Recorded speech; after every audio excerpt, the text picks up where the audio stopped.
వ్యతిరేకంగా ప్రధాని నరేంద్ర మోడీ తీసుకొచ్చిన నల్ల చట్టాలను ఉపసంహరించుకునే సమయంలో రైతులకు ఇచ్చిన హామీని నిలబెట్టుకోవాలి సంయుక్త కిసాన్ మోర్చా నాయకులు డిమాండ్ చేశారు. దక్షిణాది రాష్ట్రాలకు చెందిన రైతుల మద్దతు కూడగట్టేందుకు యాత్ర హైదరాబాద్ చేరుకున్న సందర్భంగా మీడియా సమావేశం నిర్వహించారు. కిసాన్ మోర్చా జాతీయ జగ్జిత్ సింగ్ దళైవాలా మోర్చా జాతీయ కార్యవర్గ సభ్యులు వెంకటేశ్వర్లు మాట్లాడారు. ప్రధాని మోదీకి చిత్తశుద్ధి ఉంటే తక్షణమే కనీస మద్దతు ధర సంబంధించినటువంటి చట్టాన్ని చేయాలని డిమాండ్ చేశారు. మోడీ ప్రధానిగా బాధ్యతలు స్వీకరించి రోజులు గడుస్తున్నా రైతులకు ఇచ్చిన హామీని నిలబెట్టుకోవటం లేదని మండిపడ్డారు. రైతులపై తోటాలు ప్రయోగించి 700 మందికి పైగా రైతుల మరణానికి కారణమైన మోడీ గత ఎన్నికలలో సుమారు 30 మందికి పైగా ఎంపీలను కోల్పోవలసి వచ్చిందని అన్నారు. సంయుక్తంగా మోర్చా ఆధ్వర్యంలో ప్రతిపక్ష పార్టీల ఎంపీలతో పాటు ఎన్డీఏ కూటమిలోని ఎంపీలకు వినతి పత్రాలు అందిస్తామని చెప్పారు. అవసరమైతే ప్రతిపక్ష పార్టీలు రైతుల అంశంపై ప్రైవేటు బిల్లులను పెట్టాలని కోరుతున్నాం.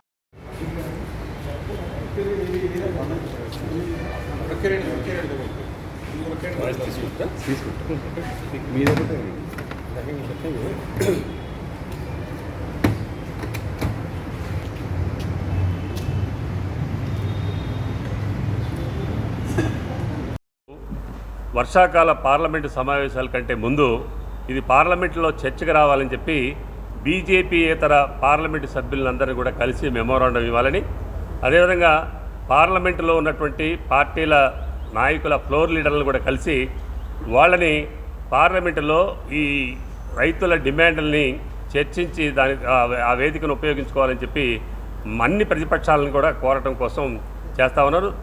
దానికంటే ముందుగానే ఢిల్లీలో ఒక 10,000 మందితోని పెద్ద రైతు సదస్సును నిర్వహించి అన్ని రాజకీయ పార్టీలని బీజేపీయేతర రాజకీయ పార్టీలన్నింటినీ కూడా ఇన్వైట్ చేసి వాటి మద్దతుని కోరటానికి ఇవాళ సంయుక్త కిసాన్ మోర్చా నిర్ణయం తీసుకోవడం జరిగింది. వర్షాకాలపు పార్లమెంటు సమావేశాల్లో కేంద్ర ప్రభుత్వం బిల్లు ప్రవేశపెట్టకపోయినా కనీసం ప్రతిపక్షాలైనా ప్రైవేట్ బిల్లుని మనం డిమాండ్ చేసి పెట్టగలిగితే అప్పుడు పార్లమెంటులో రైతుల పక్షాన ఎవరు నిలబడతారు, రైతులకు వ్యతిరేకంగా ఎవరుంటారు అనేది తేటతెల్లంగా రైతులకి జనానికి అర్థమైపోద్ది. కాబట్టి మేము ప్రైవేట్ బిల్లు పెట్టమని చెప్పి ప్రతిపక్ష నాయకుల్ని కోరుతా ఉన్నాం. సంయుక్త కిసాన్ మోర్చా జాతీయ కార్యవర్గ సభ్యుడు ఈరోజు Samyukta Kisan Morcha non political organisation దక్షిణాది రాష్ట్రాల్లో పర్యటిస్తూ హైదరాబాద్ రావడం జరిగింది. 2020లో కేంద్ర ప్రభుత్వం ప్రకటించినటువంటి 3 రైతు వ్యతిరేక నల్ల చట్టాలని ఉపసంహరించాలని కోరుతూ 16 నెలల పాటు సుదీర్ఘంగా కొనసాగినటువంటి రైతు ఉద్యమానికి తలవొగ్గినటువంటి మోడీ 2022 జనవరి 30వ తేదీ నాడు రైతాంగానికి బహిరంగంగా క్షమాపణ చెప్పి 3 నల్ల చట్టాలు ఉపసంహరించుకుంటానని చెప్పి రైతాంగ ఉద్యమంలో చనిపోయినటువంటి 750 కుటుంబాలకి ఎక్స్గ్రేషన్ ఇస్తారని చెప్పి అదేవిధంగా స్వామినాథన్ సిఫార్సులను అమలు చేస్తూ కనీస మద్దతు ధరకు చట్టబద్ధత కల్పిస్తానని చెప్పి హామీ ఇచ్చినటువంటి మోడీ మళ్ళీ తిరిగి ప్రధానమంత్రిగా అయిన తర్వాత కూడా ఇంతవరకు ఆ హామీని అమలు చేయట్లేదు. దానికి నిరసనగా ఉద్యమం పునఃప్రారంభమైంది. ఆ పునఃప్రారంభమైనటువంటి రైతు ఉద్యమానికి దక్షిణాది రాష్ట్రాల నుంచి రైతుల్ని మద్దతు కోసం వాళ్ళ సంఘీభావం కోసం ఇవాళ కిసాన్ మోర్చా జాతీయ నాయకులు దక్షిణాది రాష్ట్రాల్లో పర్యటిస్తూ మన దగ్గర రావడం జరిగింది. మేము రైతులుగా మేము గొంతెమ్మ కోరికలు ఏమీ కోరటం లేదు, మా డిమాండ్లు కూడా ఏం లేదు. మీరు రైతాంగానికి క్షమాపణ చెప్పి ఆ రోజు ఇచ్చినటువంటి హామీని నెరవేర్చమని అడుగుతున్నాం తప్ప మేము కొత్త డిమాండ్లు ఇవాళ తీసుకురాలేదు. మేము కనీసం మద్దతు ధర దానికి చట్టభద్రత కల్పిస్తామని అడుగుతా ఉన్నాం. కల్పిస్తానని హామీ ఇచ్చావు, ఆ హామీలను నెరవేర్చాలని చెప్పి మోడీ గారిని డిమాండ్ చేస్తున్నాం. ఇప్పటికే మొన్న జరిగినటువంటి పార్లమెంట్ ఎన్నికల్లో మీ సిట్టింగ్ స్థానాలు 38 పార్లమెంటు స్థానాలు ఇవాళ ఈ రైతాంగ ఉద్యమం జరిగినటువంటి ప్రభావం ఉన్నటువంటి ప్రాంతాల్లో మీరు ఓడిపోయారు. రేపు హర్యానాలో కానీ మహారాష్ట్రలో జరిగేటటువంటి అసెంబ్లీ ఎన్నికల్లో కూడా ఈ రైతు ఉద్యమ ప్రభావం పడి ఆ రాష్ట్ర ప్రభుత్వాలు కూడా బీజేపీ ఓడిపోతూ ఉంది. ఇప్పటికైనా మోడీ దిగి వచ్చి నువ్వు రైతాంగానికి ఇచ్చినటువంటి హామీలను నెరవేర్చాలని చెప్పి మేము సంయుక్త కిసాన్ మోర్చా ద్వారా డిమాండ్ చేస్తా ఉన్నాం. हमारा मतलब मेजर प्रोग्राम है जो हम लेकर आए हैं और हमारी उम्मीद है कि पूरे देश के अंदर हमारा ये प्रोग्राम लागू हम करने का प्रयास करें।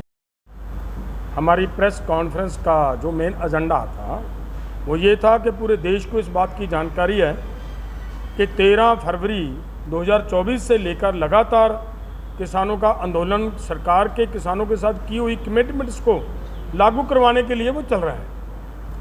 वहाँ पे किसानों के ऊपर ये सब जो आप देख रहे हो, ये हथियार इस्तेमाल किए गए, इतने खतरनाक हथियार किसानों के ऊपर इस्तेमाल किए गए। 433 किसान हमारा वहाँ पे जख्मी हुआ, 5 की आई साइट चली गई और 1 की डेथ हुई वहाँ पे, नौजवान की।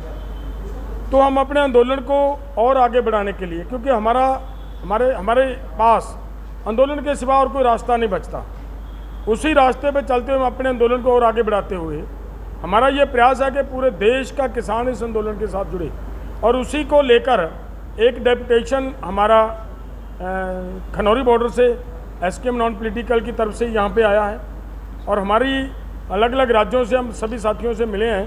कर्नाटका भी गए हैं, महाराष्ट्र गए हैं, उसके बाद आंध्र प्रदेश, अभी मतलब आपके तेलंगाना में, उसके बाद फिर वापस जाएंगे और स्टेटों में। तो हमारा ये प्रयास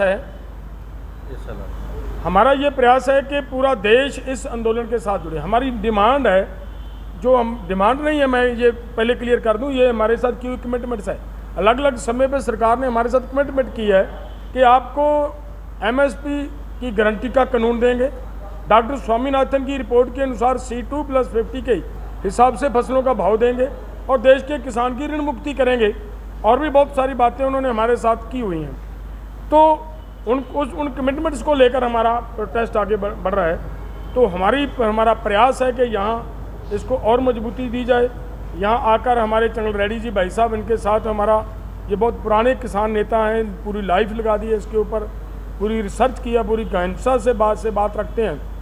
तो इनको साथ लेने का हमारा प्रयास था। इन्होंने हमारे साथ बैठक हुई, इन्होंने कमिटमेंट की है कि हम आपके इस आंदोलन से इन मांगों को लेकर पूरी तरह सहमत हैं, और आगे इस आंदोलन को हम एक साथ होकर लड़ेंगे। मेमोरेंडम के बारे में बोले जो। हाँ, आगे का हमारा ये प्रोग्राम है कि हमने 8 जुलाई को ये एक प्रोग्राम रखा है कि पूरे विपक्ष के और सत्ता पक्ष के भी जो एनडीए के साथी हैं, भाजपा को के एमपी को छोड़कर बाकी सभी को हम अपना मेमोरेंडम उनके हाथ में पकड़ाने का काम करेंगे 8 तारीख को।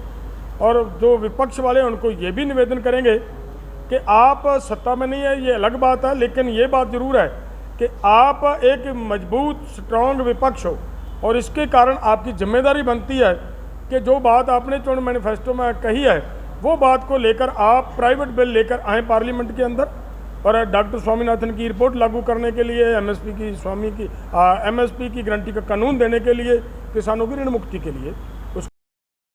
इन्हीं गैसेस की वजह से हमारे 22 के करीब जो 60 साल के ऊपर के किसान थे, उनके फेफड़ों में गैस जाने की वजह से उनकी मृत्यु हुई है। तो बहुत सारा अत्याचार इस भाजपा केंद्र की सरकार द्वारा हमारे किसानों के ऊपर किया गया, इसलिए किया गया कि किसान अपने देश की राजधानी में अपनी मांगों को लेकर किए हुए वादों को याद करने के लिए आ रहे थे। तो ये हमारे ऊपर अत्याचार जुल्म है।